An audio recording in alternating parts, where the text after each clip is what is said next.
Hi everyone, welcome to online classes. Myself Sandeep Kumar. Today we will discuss here the next method of solving pair of linear equations, that is graphical method.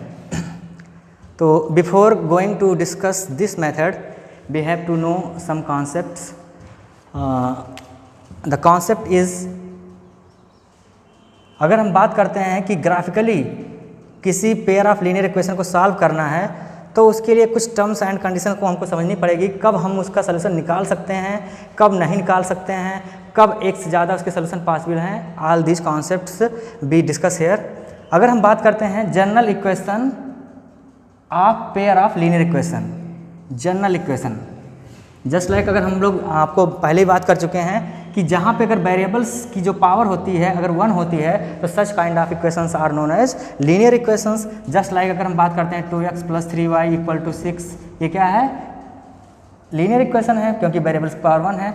अब हम लोग यहाँ पे क्या बात कर रहे हैं? General equation. तो जनरल इक्वेशन में हम लोग क्या करेंगे, जनरली जो इसके कोफिशिएंट्स हैं चाहे वो 1 हो या फिर 2 हो या कुछ भी होते हैं, उन्हीं को हम लोग जनरल पॉइंट्स के तौर पे मान लेते हैं। General value that is the A1 and B1 and the constant terms where the constant term 6, यहाँ पे हम लोग उसको क्या कर लेते हैं? C1 एक ले रहे हैं। तो हम अगर इसके कोफिशिएंट्स को अथवा कांस्टेंट टर्म्स को जनरलाइज कर दें तो जो जनरल जो इक्वेशन होती है उसी को हम लोग क्या बोलेंगे? जनरल इक्वेशन बोलेंगे।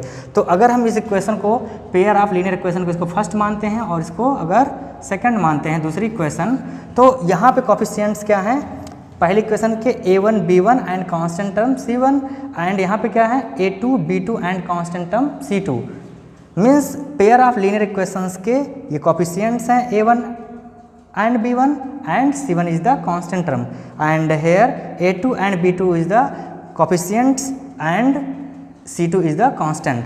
अब on the basis of these coefficients and constant terms कुछ कंडीशंस बनती हैं कि अगर हमारे पास pair of the linear equation इस टाइप की अगर पेयर ऑफ लीनियर इक्वेशंस दी हैं तो उनके सॉल्यूशंस कैसे होंगे, कितने सॉल्यूशन होंगे, एक होंगे या एक से अधिक होंगे या फिर कोई सॉल्यूशन नहीं होंगे। इसको समझने के लिए हम लोग क्या करते हैं हम लोग इन कोफिशिएंट्स का क्या निकालते हैं? रेशियो निकालते हैं। क्या निकालते हैं? रेशियो। तो ऐसे ही सिमिलरली इन रेशियो इनका B1 और B2 का रेशियो निकालते हैं और C1 और C2 का रेशियो निकालते हैं। तो यहाँ पे हम लोग देखते हैं कि क्या कंडीशंस बनती हैं। रेशियो यहाँ पे अगर A1 डिवाइड बाई A2 मतलब A1 और A2 का रेशियो अगर B1 और B2 के इक्वल ना हो, मतलब A1 by A2 does not equal to the B1 by B2, तब ये जो लाइन्स हैं जो pair of the linear equation, actual में जो pair of the linear equation होती हैं इनका जो ग्राफ होता है, इनका ग्राफ क्या शो करता है? एक स्ट्रेट लाइन शो करता है, एक लाइन शो करता है।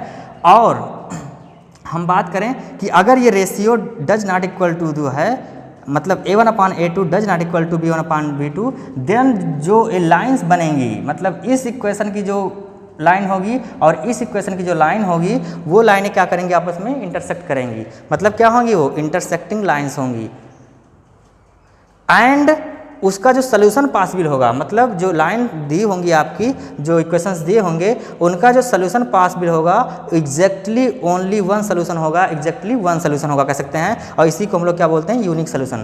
कहने का मतलब हम लोग क्या होगा, हमारे पास जो इक्वेशन गिवन रहेंगी उनसे हम लोग क्या करेंगे? x का कोफिशिएंट और दूसरे इक्वेशन के x के कोफिशिएंट का रेशियो निकालेंगे। ऐसे सिमिलरली y के कोफिशिएंट का रेशियो निकालेंगे। अगर ये दोनों रेशियो आपस में बराबर नहीं आते हैं तो हम लोग कह देंगे कि इनके जो सॉल्यूशन होंगे वो केवल एक सॉल्यूशन होंगे, यूनिक सॉल्यूशन होंगे। और जो एक्चुअल में होता क्या है, जो इंटरसेक्टिंग लाइंस हैं मतलब ये जो दोनों लाइनें होंगी आपस में इंटरसेक्ट करेंगी कुछ इस टाइप से। मान लो आपको कोऑर्डिनेट एक्सिस है, ये कोई एक लाइन का इक्वेशन हो गया और ये कोई सी दूसरी लाइन का इक्वेशन हो गया। तो जो इंटरसेक्टिंग पॉइंट का जो कोऑर्डिनेट होता है वही क्या होता है? वही कोऑर्डिनेट क्या होता है? उसका सॉल्यूशन कहलाता है। कहने का मतलब क्या हुआ कि अब ये अगर दो लाइन इंटरसेक्ट कर रही हैं तो इंटरसेक्टिंग पॉइंट का एक ही कोऑर्डिनेट होगा, मतलब एक ही सॉल्यूशन होगा। तो यही यहाँ पे जो x एंड y की वैल्यू होगी वही क्या कहलाएगी? इनका सॉल्यूशन कहलाएगी। आई थिंक आपको ये क्लियर हो गया होगा। आगे हम लोग बात करते हैं सेकंड कंडीशन की। अगर ये जो रेशियो निकाला गया A1/A2 B1/B2, ऐसे ही सिमिलरली हम लोग C1/C2 निकालेंगे। अगर ये तीनों रेशियो आपस में इक्वल हैं ये अगर इनका रेशियो जो है इक्वल है तो हम लोग क्या बोलेंगे, जो लाइनें हैं उनका जो ग्राफ बनेगा इन इक्वेशंस का, जो लाइंस आएंगी वो क्या होंगी, कॉन्सिडेंट लाइन होंगी, मतलब एक के ऊपर एक होके जाएगी, मतलब क्या है, कॉन्सिडेंट लाइनें होंगी। और उस समय उनके जो सोल्यूशन होंगे इन्फाइनाइटली मैनी सोल्यूशन होंगे, मतलब उसके बहुत ढेर सारे सोल्यूशन हो सकते हैं। ऐसे ही हम बात करते हैं अगर ratio A1/A2 equal to B1/B2 है लेकिन ये C1/C2 के इक्वल नहीं है, तब वो क्या होंगी लाइनें, वो पैरेलल लाइंस होती हैं, वो कभी इंटरसेक्ट नहीं करेंगी, और इंटरसेक्ट नहीं करेंगी तो उनका कोई सोल्यूशन नहीं होगा। याद रखना बेटा, यहाँ पे अगर दो लाइनें ऐसे जा रही हैं, दो लाइनें ऐसे जा रही हैं, तो अगर वो इंटरसेक्ट नहीं कर रही हैं तो क्या होगा, उनका कोई सोल्यूशन नहीं होगा। अगर दो लाइनों के बीच में कोई भी स्लोप है, अगर वो इंटरसेक्ट कर रही हैं कहीं कहीं पे, तो जो इंटरसेक्टिंग पॉइंट का जो कोऑर्डिनेट होगा वही उनका क्या होता है, सोल्यूशन होता है।